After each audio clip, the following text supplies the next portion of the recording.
Hello there, kia ora.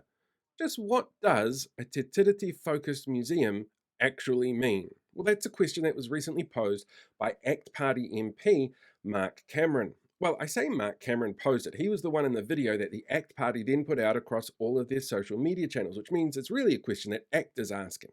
And ACT, being a party with literal multimillionaire donors, should probably be able to afford the paywall on ZB Plus to be able to read the whole article, or they could just stoop to going to that well-known left-wing rag, the New Zealand Herald, and reading the whole thing for free there.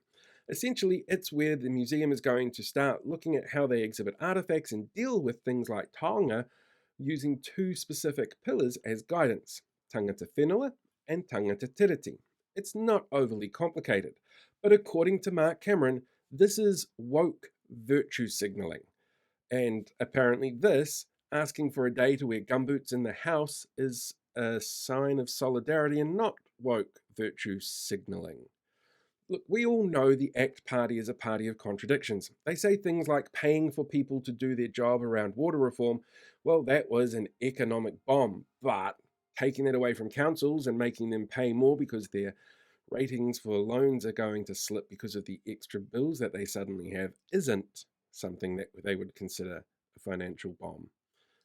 Full of contradictions. Mark Cameron himself is an interesting one for that.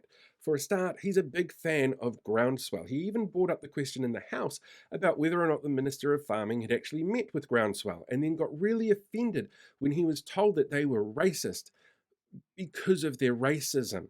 He actually worked to go to the Groundswell meetings that they had when they had their, was it Mother of All protests, where they got the tractors out and drove down to Wellington. And that one up in Whangarei, which he went to, was organised by a Groundswell member who has ties to other anti-vaccine, anti-mandate and conspiracy theory beliefs. But he claims it's nothing to do with him. He was just there to support them, like Dr. Shane Reti was as well, come to think of it. He's also, for some weird reason, an incredible Donald Trump supporter, like mental about supporting Donald Trump. MAGA everything, as old tweets actually show.